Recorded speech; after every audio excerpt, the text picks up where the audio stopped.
welcome again to AA Home Gardening. Just coming from shopping. Look what I found. I found this lovely little apple tree. Even though I have one, as you know, I have jonagold in my garden.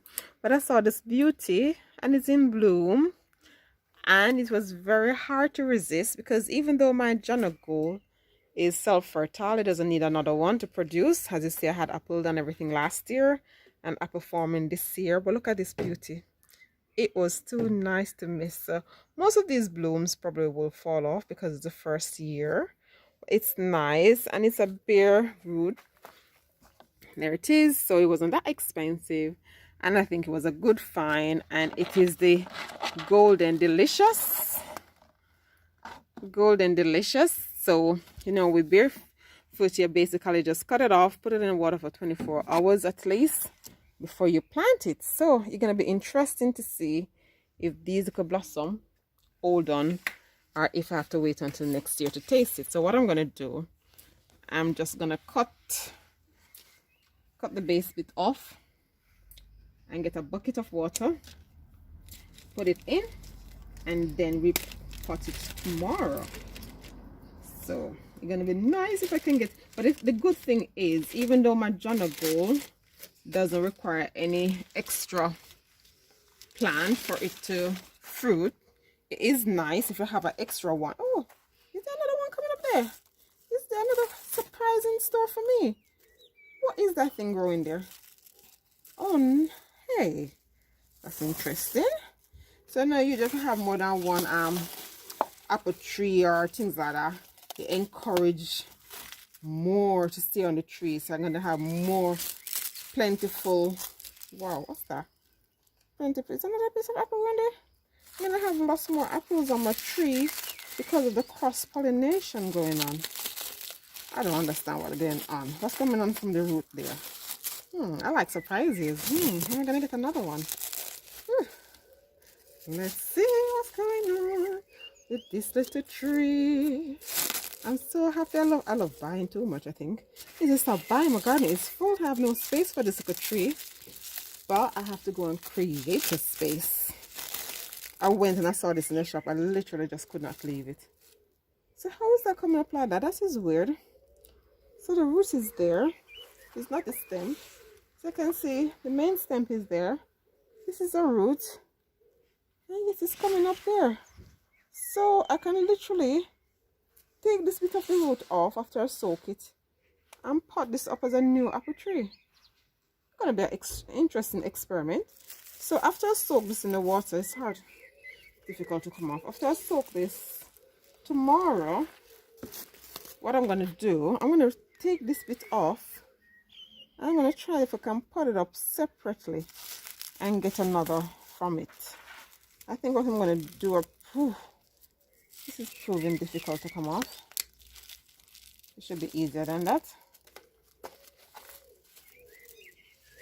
It's so much cheaper to get a bare root plant, guys.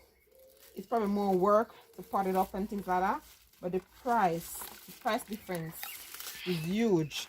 They had another little jonagold, and it was only a tiny plant, wasn't fruiting or anything, and this is less than 50% of the price for that tiny tree. Wow, okay. So there's a lot of, okay. So the root mass is very tiny. That's interesting. So that's the root. At least I have some healthy root there.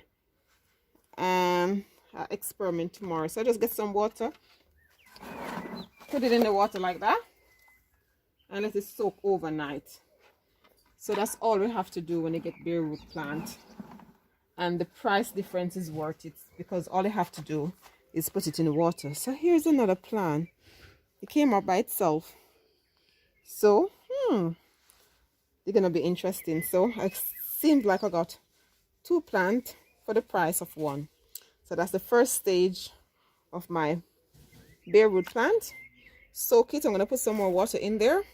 And then tomorrow when I'm planting it up, I'll let you see what's going on. So that's my bare root plant in water.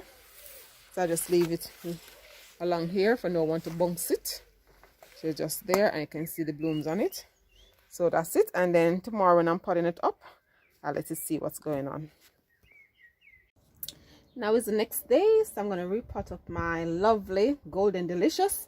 I'm in my compost heap. You can see a lot of volunteer plants. These look like pumpkin and squash, so I'm going to ignore that side, dig some compost over the opposite side because I want to keep the volunteer is always good. So this is rich compost.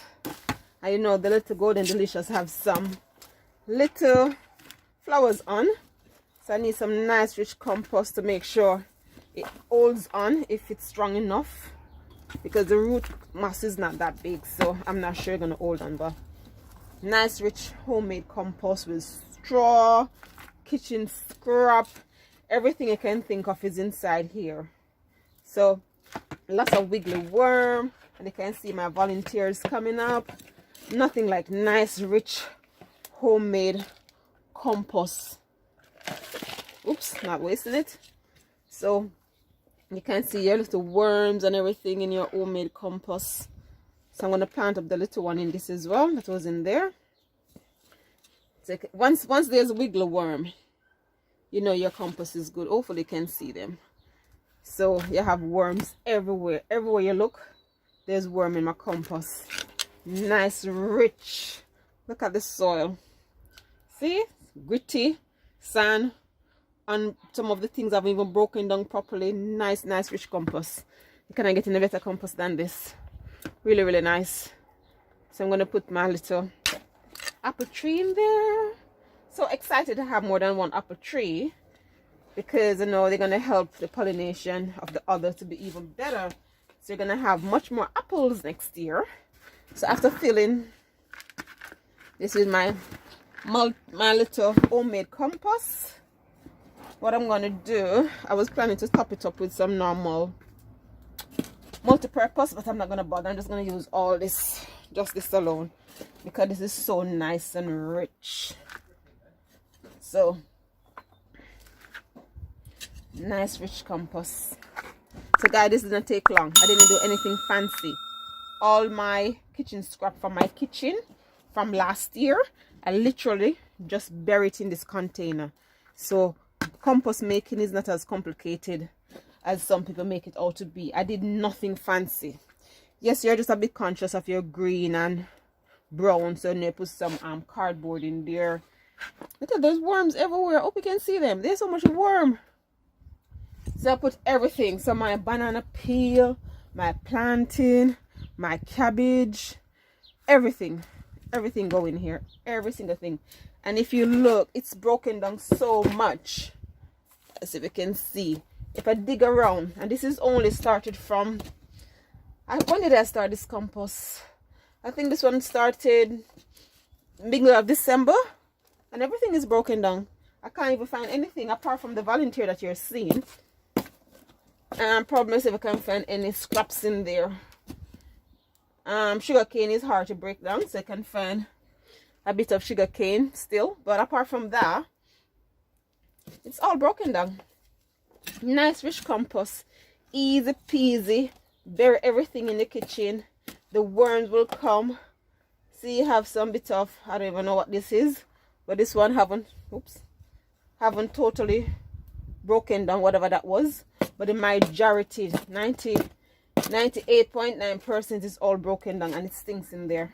Well, it's a good sign, isn't it? It's compost heap. So you're going to take it over now to the apple, and I'm going to plant it up.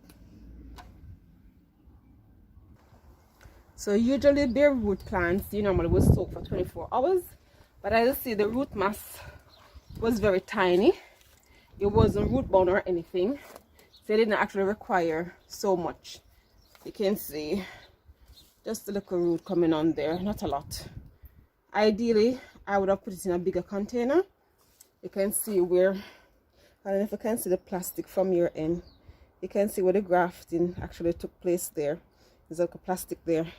Usually I put it in a bigger container, but because the root mass isn't that much, I was wondering if I could probably put it in a small one, and then probably autumn time thereabout, I probably pot it up a little bit more, see what happens, because there's not a lot of root on it. So I think I'm going to chance it in this container for now. and then put it in a bigger container later on. So now Golden Delicious is a very nice apple, very, very nice apple. But I think I'm going to change my mind. I'm going to put it in that one. So give me a second and I'll come back to you. I've now re-evaluate because I realized the top roots are actually longer than I thought, so it doesn't make sense to squeeze it in that small container. So I'm going to put it in this one. So I've got rid of the water, bore some oil in there so I didn't have to bore you guys. And now I'm going to put in my Golden Delicious. The Golden Delicious one is not self-fertile. You can see on here, not self-pollinating. So that's not, I don't have a problem with that because I already have an apple tree. So the other apple tree will help it. And this will also help the other apple tree to be more productive as well, even though the other one is self-fertile. So I'm going to place it there, roughly there. And then I'm going to just backfill it with my nice rich compost that I just got from my compost heap. Easy peasy compost heap. And then seeing that is this massive container, I'm going to need loads more. So I'm going to put some regular compost in there as well, and then go for some more compost after and fill it up as well. So guys, this apple tree was a bargain. I literally could not leave it. It was too cheap to be left alone. And you know, you cannot have too much apples. You can give it away. You can munch on it. You can make sauce. You can make pie. There's so much things you can do with apple, and especially when you have young children. You can never have too much apples. So it's going to be interesting to see if these little blossom actually hold on for this year or if they're all going to fall off. So I'm going to see what happens. So what I'm going to do, I'm going to put the little regular compost in here, and then I'm going to go back for some of my nice rich juicy compost and fill it, but I'm not going to bore you with all of that. Okay, so that's the apple tree. Then I'm going to put a stake in there and hold it. But remember, yesterday we had this little volunteer. The leaves looks like apple as well, and it had its own taproot and everything. So I have a little container here. I'm gonna put it in there all by himself. I'm gonna see if it's the same Golden Delicious apple. It should be. I'm gonna see if it's the same Golden Delicious apple or if it's something else popping out. What do you think? Do you think it's gonna be the exact same Golden Delicious? Because when it fell off, it wasn't totally attached to the apple tree, so I'm not sure if it's the same one or something got packaged in the wrong location. I'm not sure, but it's gonna be interesting to see what actually comes from this little one. So it's like 2 for 1, cannot go wrong. So I had some of the rich, nice homemade compost at the bottom already. Then I'm just backfilling it with some shop bought compost. So what I'm going to do now, I'm going to fill up these with more homemade compost. Then I'm going to water it in, and then that's my apple tree all sorted. So guys, what apple trees do you have in your garden? What is your favorite apple tree? At the moment, my favorite is Pink Lady. I cannot find a Pink Lady apple tree, so I'm growing my Pink Lady from seed, and then I'm going to graft it onto one of my existing apple tree. I'm going to go around as well. I'm going to trim off all the dead branches. These got damaged in transit, I think. So let me know what is your favorite apple. I love Pink Lady. Really, really love Pink Lady. So I'm open and waiting to get some of those as well. So let's see if we're going to get any nice Golden Delicious apple this year from my plant that I'm just transplanting into its own pot. So in we're in June, so by October thereabout, I should be harvesting if it's successful this year. So thanks again for watching. Thumbs up if you like this video. Remember to tell me your favorite apple in the comment section below. So until next time, remember, like, share and subscribe. Click the notification bell so you don't miss any of my uploads. Thank you. Bye bye. Like, share, subscribe, and click the notification bell.